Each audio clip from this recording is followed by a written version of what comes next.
Hello viewers, চলুন দেখা যাক কিভাবে আমরা এক্সেলের আলাদা আলাদা ট্যাব অথবা মাল্টি ট্যাব থেকে কিভাবে আমরা এক ক্লিকের মাধ্যমে সকল পেজগুলোকে একটি পিডিএফ ফাইলের মধ্যে নিয়ে আসতে পারি। এর জন্য আমাদেরকে যেটি করতে হবে, আমরা একটি মাল্টি ট্যাবওয়ালা একটি এক্সেল ফরম্যাট নিব। এখানে আমরা দেখতে পাচ্ছেন যে এক্সেল একটি ফাইল ওপেন হচ্ছে। এখানে যদি আমরা বড় করি সেক্ষেত্রে আপনি দেখতে পাচ্ছেন যে এখানে অনেকগুলো ট্যাব আছে। প্রথম ট্যাব এখানে 12-13টি ট্যাব আছে। সো এই ট্যাবগুলো যদি আমি সিঙ্গেলি সেভ করতে যাই সেক্ষেত্রে যদি আমি কনভার্ট করতে যাই পিডিএফে, সেক্ষেত্রে আমার প্রত্যেকটি ইন্ডিভিজুয়ালি সেভ করতে হবে।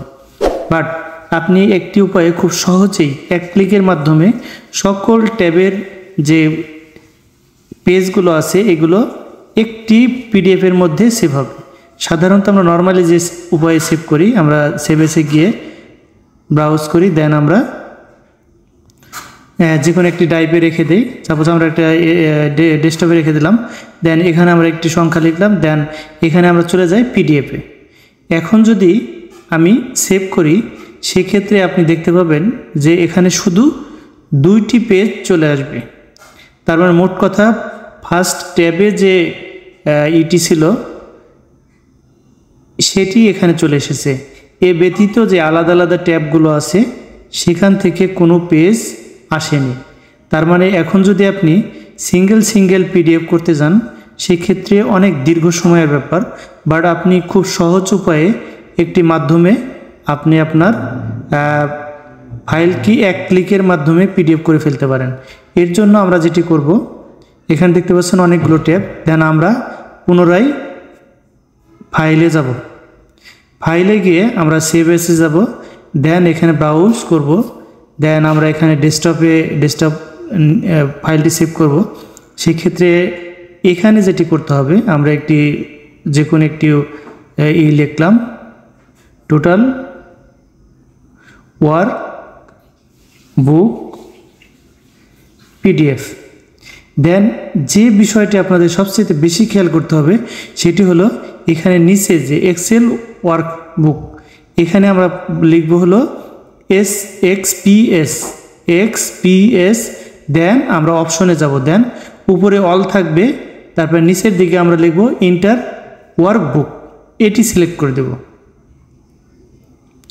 এটি সিলেক্ট করার পরে দেন আমরা ওকে দিয়ে দেব। ওকে দেওয়ার পরে আমরা যেটি করব, এখানে আমরা যেহেতু টোটাল ওয়ার্কবুক, দেন আমরা .pdf লিখে দেব, বা আপনি নাও লিখতে পারেন। সেক্ষেত্রে এখানে আমরা সেভ দিয়ে দেব। এটি সেভ দেওয়ার ফলে আপনার যেহেতু অনেকগুলো পেজ, এখানে 12-13টি ট্যাব আছে, সেই ট্যাবটি কনভার্ট হতে একটু সময় নেবে, বাট আপনি এক ক্লিকের মাধ্যমে কিন্তু আপনার সকল ট্যাবগুলো একটি পিডিএফ ফাইলের মধ্যে নিয়ে আসবেন, যেটি খুবই সহজ। একটু সময় নেবে, যেহেতু পিডিএফের ফাইল অনেক বড়, সেক্ষেত্রে 17-18 পেজ হবে, সেক্ষেত্রে একটু কনভার্ট হতে একটু সময় নেবে। দেখতে পাচ্ছেন যে 50% হয়ে গেছে, দেন 60%। অল্প কিছুক্ষণের মধ্যেই দেখবেন যে কাঙ্ক্ষিত সেই পিডিএফ ফাইলটি হয়ে গিয়েছে।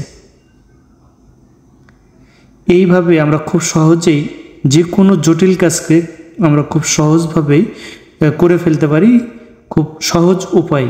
এই উপায়টি যদি আপনি মনে রাখেন বা এই পদ্ধতিটি যদি আপনি মনে রাখেন সেক্ষেত্রে আপনার কাজটি অনেক ইজি হয়ে যাবে। এখন আমাদের পিডিএফ কমপ্লিট।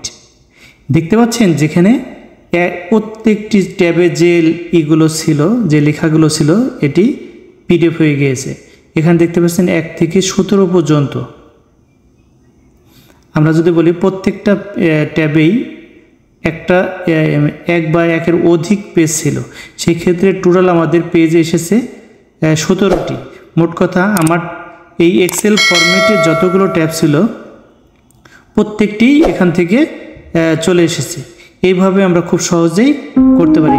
ধন্যবাদ সবাইকে।